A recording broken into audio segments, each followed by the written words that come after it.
Disrupt Education, welcome back on this episode. Darien Marion-Burton, thanks for being here. What's up?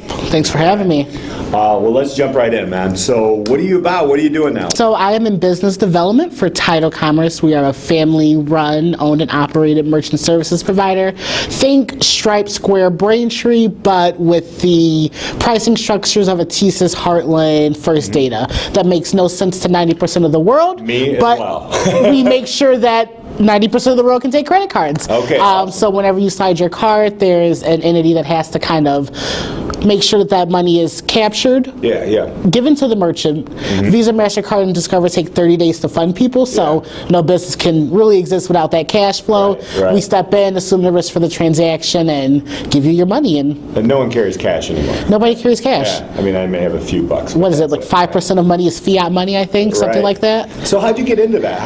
Tell me about your path. How did you get from, so I had you in high school, right? And remember, I'm old, thank you. But how did you get from like when you walked out of the doors of this building and then to there? What was that path like? It's very interesting because when I left OPRF, I was like, I'm going to go into business. I'm going to do something in that field. Didn't know what it was. I knew I wanted to make money. I knew I wanted to be rich. Still have that goal. We're on track for that goal, so that's good. But I decided to continue my education at Augustana College, which I think if I went to any other school, I would not be in the same place that I am in.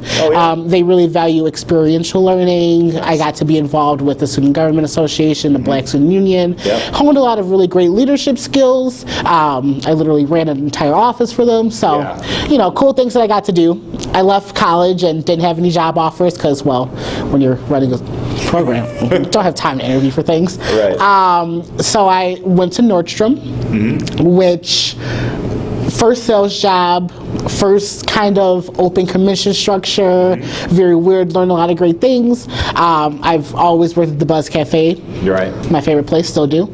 And I was waiting tables one day and this girl walks up and we started talking about Augustana and where I went to school, like what I was doing now. She's like, well, my auntie's looking to hire somebody in a sales role. And I'm like, okay, sure, whatever.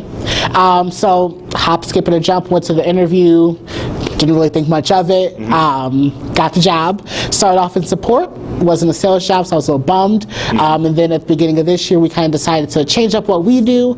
We've been around for 12 years, but we wanted to look more at technology. So as somebody who has a business degree and is really well versed in marketing and things like that, I decided to move over to the business development side of things. And now I just... So when you went in kind of entry level, right? And then you've moved up pretty quickly. Yeah. Is that because, do you think that's because of how you learn quickly, or what? How did that route look? Did somebody above you quit, or did you just like make it happen early?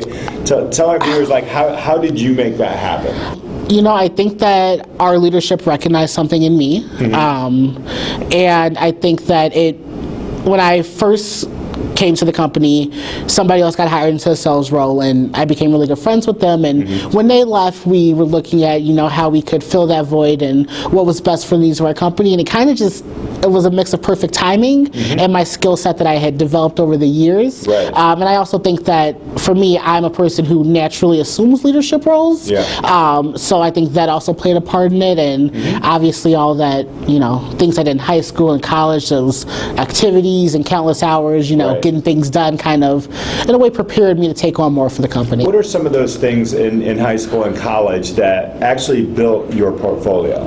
Because you were saying like, I've had this experience in high school and college.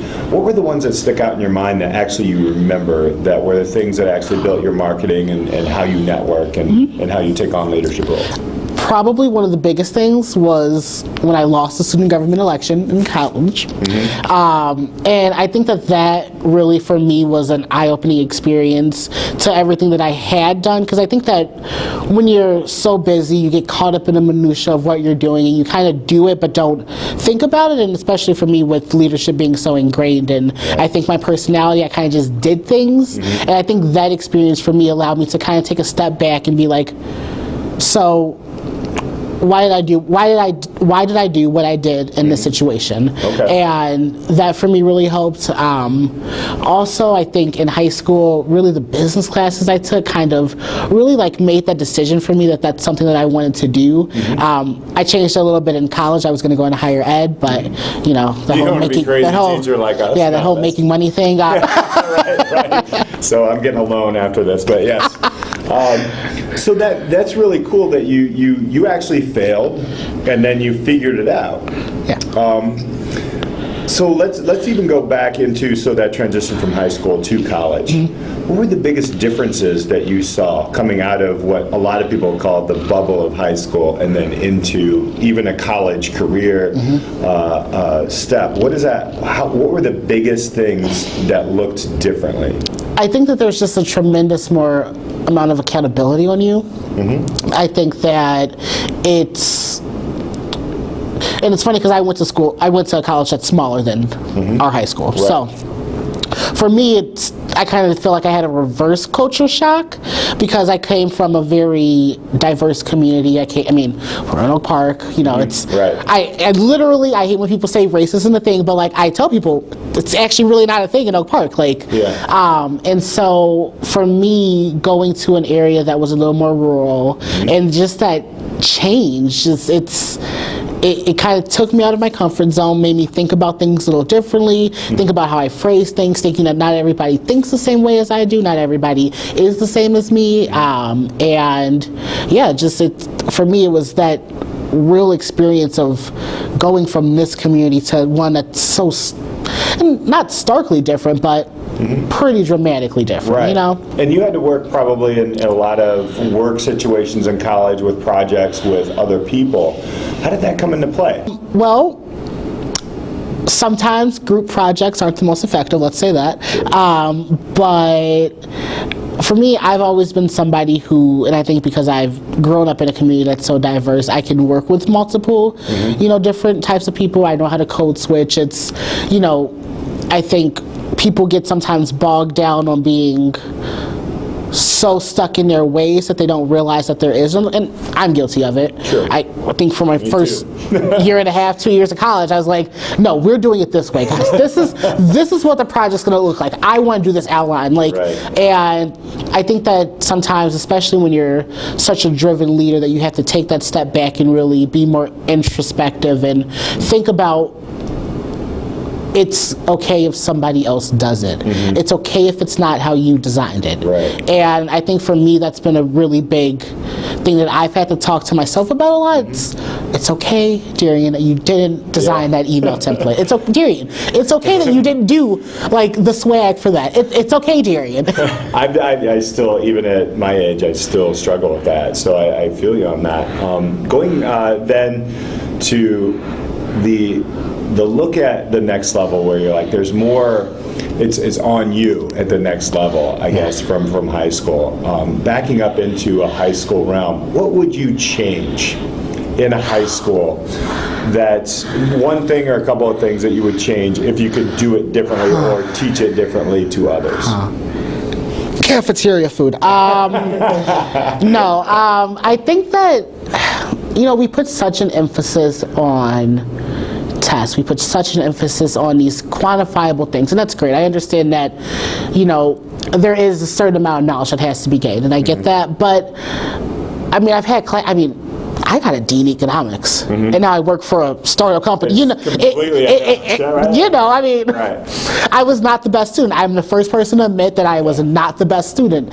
And I think that, as a society, we need to look at different measures of evaluating our students. And, one thing that when we were in Augustana that they came up with was a co-curricular transcript. And I think that things like that are like so important because it's not about what you're learning. It's about what you're learning in the classroom. Yeah, right. Do I use statistics? Sometimes.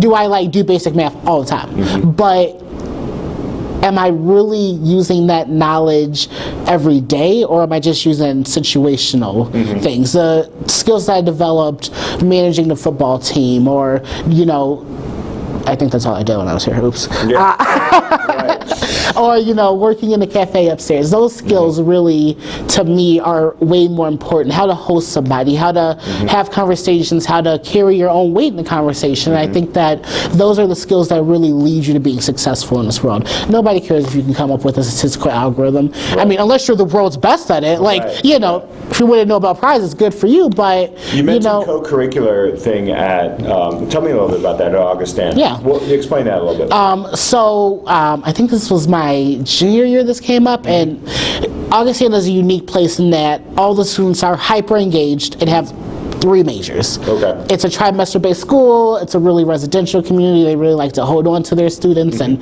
kind of make them do things. And from our standpoint, we kept going back and forth. And, you know, the dean was like, well, we have these students who are like you, Darien, who do all these things, can list off 7 activities that they're in every day. Yeah, yeah. And, you know, you're not getting the best grades. I'm like, yep, sure. And they're judged worse than, you know, somebody who's getting a 4.0. Right. But if you're going to grad school, that 4.0 is great, but it just means you can retain information. And retaining information is great. It's an important skill to have. Sure. Got to use it. But if you can only retain information and then only spit out that information, are you really an effective person? Oh. Are you really the type of candidate that they're looking for? And I think that when you put in the co-curricular things to the full academic package that the college is sending over, then it puts a little more weight on it. It says that these are things that the student did. These are things that we as a college have tied back to learning outcomes and how all these things work together to create a whole student. And I think that for me, them doing that, well, I didn't go to grad school, so I never used it, but it's, I think, the direction that we need to start going in. Right. I love it, man. Yeah. Thanks for being here, man. Thanks for having me. Appreciate it. Yeah. Darien, me, disrupting education. I love it. The holistic look, the co-curricular. I like bringing that in. It's something we can work on. Guys, until next time, thanks for hanging out with us. We'll see you next time on Disrupt Education.